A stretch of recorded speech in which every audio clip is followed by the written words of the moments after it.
responded by making a few tweets making fun of. Oh my God.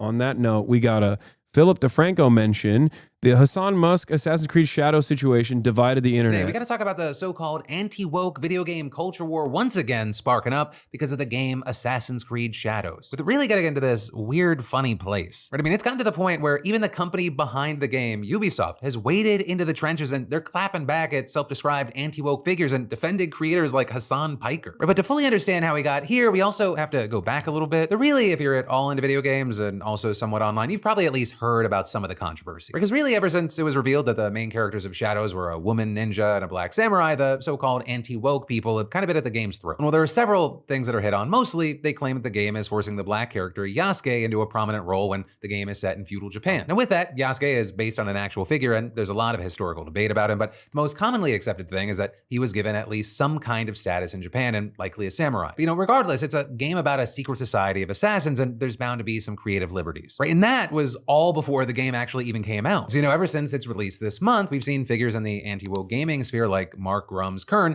continuing their crusade against the game's so-called woke aspects. For example, they bashed that both characters had same-sex romance options, and so when Hasan Piker did a sponsor stream of the game, it was like a perfect storm for them. But they got to bash a figure on the far left and a game they currently despise. So we saw Kern tweeting out a screenshot of Hasan's sponsored tweet and writing, "You can tell a lot about Ubisoft with how much money they're throwing at terrorist platforming streamers." But then Elon Musk even jumping into the mix and writing, "Hasan is a fraud," and then sellout would be more accurate. Objectively, he is promoting a terrible game just for the money. With that, then turning into an unexpected back and forth with Hasan bringing up the fact that Musk paid someone to play Path of Exile 2 for him at an extremely high level in order to look better at the game than he was writing. This literally paid someone to power level his character in PoE 2. What you mean I'm a fraud? Elon, I challenge you to a duel in Elden Ring. I will cook your fat roll. With that, then turning into Grums defending Elon by saying that he wasn't paid to play PoE 2 while asking how much Hasan was paid to play Shadows, to which Musk responded with this classy tweet where he also said that Hasan had blocked him, with Hasan then defending the block, saying that he was tired of Musk's post being all over his timeline after he bought this. I'm sorry. I'm sorry to all my haters, but this back and forth, you can't make me look bad in this. You know what I mean? There is nothing you can do to take, because I know normally under every other circumstance, my haters will like try to pick apart everything piece by piece, but this is such an airtight back and forth. There is nothing you can say about it because it is a replicable experience. Who amongst us has not muted or blocked Elon Musk because they were like, oh my God, bro, stop promoting your own tweets, Jesus Christ. You know what I mean? The ratios themselves obviously also kind of showcase that this is the popular sentiment. So it's a very weird situation where like everyone's just like, yeah, this is, there's not really much work I can do. Oh, there was also this. I had this smoke last night as well. Drama alert. Hasan crashes out at Elon Musk after he calls him a fraud. This, when I responded to it, by the way, had 1,000 likes. But of course, as soon as I respond to it, all the haters that have my notifications on immediately go and they tried liking it. Except I said, how'd this go for you? Doesn't seem like the Twitter's on your side on this one, is it, loser? 57,000 likes. Damn, dude. Also, white people have once again ruined another term. Crash out. You can't say everything and anything is a crash out. It is supposed to be a specific term that you deploy at very specific times. If you say everything's a crash out, then it's over. Then nothing is a crash out. You've destroyed the term. Site with him then suggesting that Musk should come onto his stream and later added, if Elon isn't chicken shit, he'll come on the stream. But adding, we all know he won't. He ducked Mark Zuckerberg, he ran away from Jon Stewart, and now he's ducking a Twitch stream. He then also reposted clips of Musk's ex, Grimes, on his stream, asking him questions like, oh, Philip, you didn't have to go that hard. Oh, no. Oh, Philip, you didn't have to do that.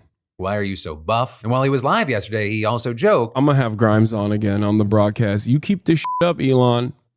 You keep this shit up. I'm going to have Grimes on the broadcast. I'm going to have your daughter on the broadcast. You keep this shit up. You keep it going. I'm going to interview I'm going to interview everybody. With then, in a follow-up video to all this, Hasan actually revealing that he unblocked Musk so that Musk could reply to his challenge to appear on stream, with him going on to say, My challenge is still simple. Elon Musk, come on the stream. Show everybody how not afraid you are. Except, Elon Musk, you have backed away from challenges time and time again. You know, all of this was already enough to make the situation spread across people's timelines, but then things really took off when Ubisoft itself decided to join in and respond to Musk calling Hasan a sellout with, is that what the guy playing your Path of Exile 2 account told you? But then Grum's attempting to dunk on them, responding with an article that claims Shadows isn't the success that embattled Ubisoft needs right now. But then the social media person at Ubisoft being quick with it and posting, our game is out, which is a reference to the fact that Grum's has allegedly been developing a game for years now with no tangible progress. To which Grum's responded by making a few tweets making fun Oh my God. of Ubisoft and their game by pointing out that an indie game that just came out is doing better on Steam and claiming that their attempts to ratio him and Musk weren't successful. And there, while it is definitely true that Schedule 1 is doing better on Steam, a game like Assassin's Creed also relies heavily on platforms like PlayStation, Xbox, and such to do. And Uplay, they have their own platform. And also, Schedule 1 indie games are like Repo, are oftentimes free. Why are people like this? They'll either point to like once in a lifetime games like Baldur's Gate that people have been waiting for decades on to be like, well, they had 800,000, active concurrent players at one point. Like, you guys suck. You only got like 70K, or anything like that. And, or they'll point to like Fortnite, you know what I mean? And it's like, yeah, dude, some of these games are $0. Do you know how many people can play a $0 game? Or a $17 game, like a lot more people, okay? No one willingly uses Uplay. You don't have to defend it.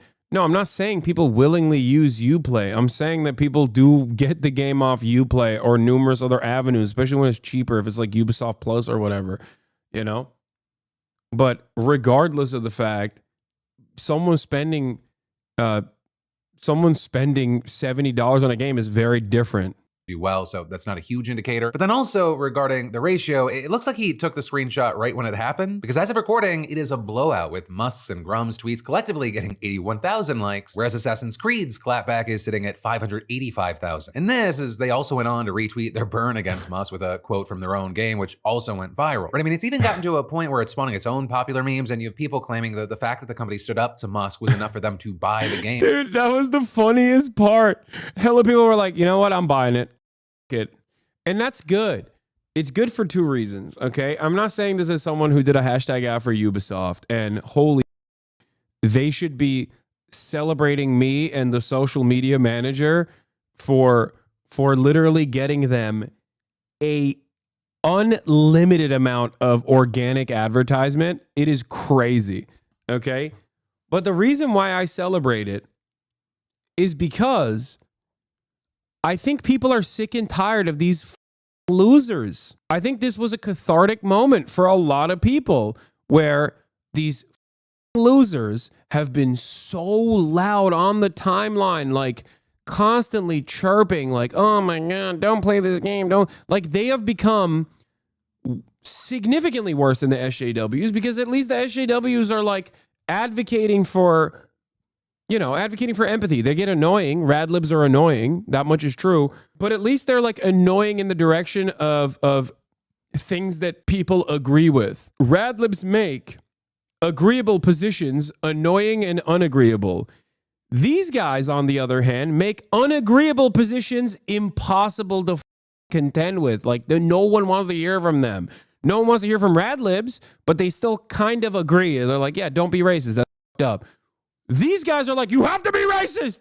You have to be racist. Why are you not racist? I'm racist. Everyone around me is racist. And I'm also a pervert. This is my only thing that I care about. And it's like, you should be ashamed of saying things like that. You should be ashamed of thinking things like that. Okay? You should literally be afraid and ashamed to outwardly present these as your values. And yet, not only do you say that, but you get a lot of love from other losers as well. And I think finally people are frustrated with this enough where this was like a boiling point. This was a point where everyone basically was like, oh, thank God a brand is not capitulating to these anti-woke lynch mobs. Jesus Christ. That's the energy I got from the internet yesterday. You know? Because it was, oh God, this circle jerk must end, okay? I'm done. I'm done with it. I mean, I've never been on board with it anyway. I've never entertained it. I've yelled at people like this for quite some time, but Jesus Christ, dude. Oh. Now rather than wait for a sale. Though all of this is, you have some claiming that Ubisoft is buying likes and spending time on this, which is why they're in financial trouble right now. But really, we haven't seen any real proof that the likes were purchased. Not to mention that it appears that the success of Shadow has actually helped their stock. Also with this, I'll say that's the biggest copium. Oh, dude.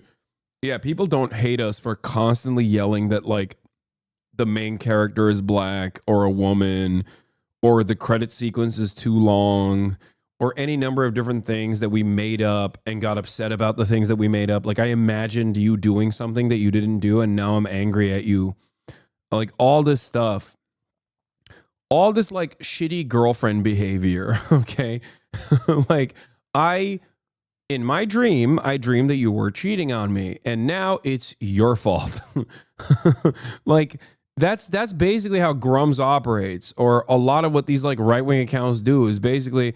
I imagine that, Japanese people are very frustrated with Assassin's Creed, and I'm not going to check, and it doesn't matter because other people who are also collectively hallucinating this false reality are also mad at you for said false reality that doesn't exist in the real world. That it's very interesting that a social media team like for Ubisoft is doing something like this. That's kind of rare because they're at a place where they don't want to alienate potential fans and lose sales. And so you have outlets like Forbes backing this up, writing, it is very hard to get tweets fully approved for big name brand accounts. So to have Ubisoft social snap after months and months of harassment is something to behold. Though I will say, I do think that we're going to see more and more of this in the future, especially on platforms like X. Because when it comes to all the different social media companies, they actually went as far as making burner accounts on social media pretending to be Japanese historians complaining about how the game is racist. Yeah, no, there are a lot of those guys, like the right-wing foreigners in Japan accounts. They're a serious issue. And they do have the tendency to like get right-wing Japanese accounts to actually get on board with this messaging too, because they're all so our hogs are actually dominating their hogs' brains and giving them brain rot too. It becomes a whole problem. Are a lot of similarities, but also depending on certain platforms, things thrive more than in other places. And so, when it comes to X, I guess the primary currencies, I would call it, would be clapbacks and dunking on, right? X, Twitter, so much of it is essentially just people fighting. And so seemingly more and more people want brands to step up. Or when they get hit, they don't want some lawyer speak professional statement. Yes. They'd rather the brand respond, sounds like you're mate. Now, obviously not all brands. For now, we'll have to wait to see if the will never make them happy sort of mindset is what continues to grow, or if this is more of an outlier situation. But then next up from that in the news, we got to talk about yeah, Ubisoft promoting Assassin's Creed Shadows here in Japan in Chinese. No, I'm not joking. This guy is supposed to be Japanese, by the way. He's the white guy who LARPs as a Japanese guy. Here is Hideki Kamiya, chief game designer, Devil May Cry, Bayonetta. Someone goes, "Oh no, why you, Hideki? I respected you. Take some balls and defend your land, dude. What the fuck? Can't you see the agenda behind this? It's clear as day. Don't be a traitor to your own beautiful culture." To which he responded with, "It seems insects have even created poetry. What a remarkable evolution." Which is awesome. How do you not feel embarrassed to write this, man? How? How do you not feel embarrassed to write this? A lot of people, by the way, this is why I say everyone's a liberal. Because what these guys are doing is no different than the well-established radlib narratives in the past of, people wearing kimonos. Okay? This was a big point of contention. My culture is not your costume. This is what a lot of radlibs would get upset about in the 2016 era, in the heyday of like BuzzFeed and whatnot. They'd be like, "Oh, you're wearing a kimono. It's not cultural appreciation. It's cultural appropriation. What's the line? What's the boundary? Nobody cares. Cultural appropriation discourse," right? Ironically enough, this is why I say everyone's a liberal at the end of the day, because these guys are also doing, why don't you care about the cultural appropriation, but like in a right-wing fashion, okay? That's what this is. That's exactly what this is.